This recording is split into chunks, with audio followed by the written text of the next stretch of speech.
Luto tag saging guys, gihidlaw ko og saging nga gitunuan. Magbutang ta og asukal. Butang-butang gamayng asin. Butangan natog tuno. Kami mukaon og saging karon nga gitunuan guys. Labi na kay tag-ulan-ulan. Kami kaayo ba? Nya ato na siyang kuanan pakuluan. Ana lang.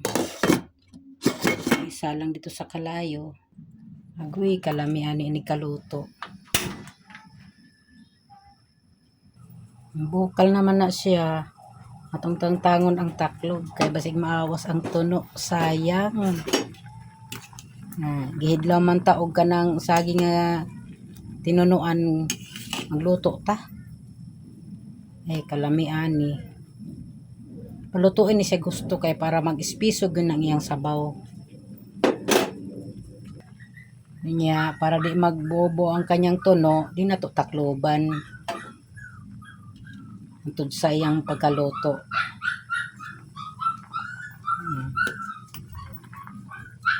May kaayo oy.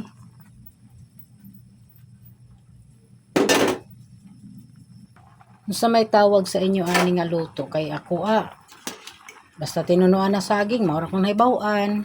Mao kabalo kung sa tawag ani pagkaluto kay akong nahibaw-an lami siya kanon. Pwede ba yan ni siya isudan? Katisting na ba mo magsudan ani? Lami kay tamis-tamis atong kanon. Diba? Binisaya sa ataha. Kay kabalo ko daghang kay kong followers diri nga mga Bisaya.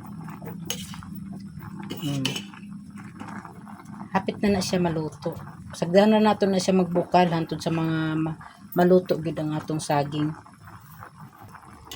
Ang atong saging di ay manibalang, di siya hinog, di pud hilaw. Pero na sagol aning upat ka buok nga hinog. Ay lami man ni kay di man kayo lata ang atong saging. Lami kan unoy.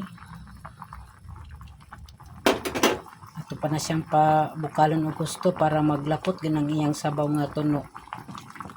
Yan, luto na. Mangaon na ta. O bani ko ninyo, mangaon ta.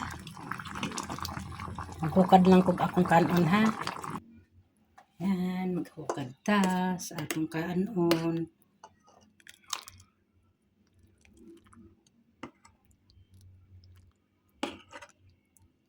Ni ang atong kanon. Yan na putay gamay nga kanon. Yan, mangaon na ta. Kuha lang tag kanon guys.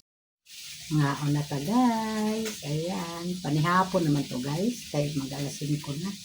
So mangaon na ta. Ginatlaan. Akong tinunuan pala na kuhan ka ng saging. Bisaya manday ko na. Kaon ta. Kaya tusod ang saging nga tinunuan.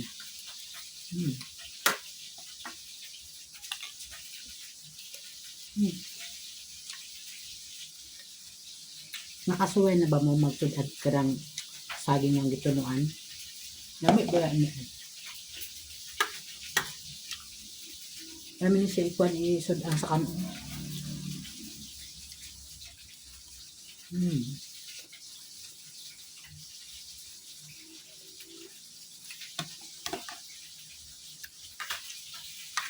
Nakanta.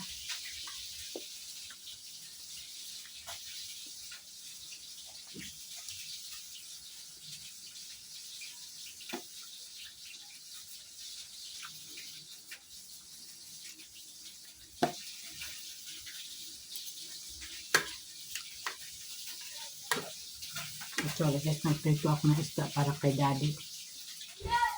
Ulam na. Saka magsabaw rin tayo ng fresh na isda na yellow pin. Yun naman guys. Thank you for watching. Masarap ang ating tinunuan na saging.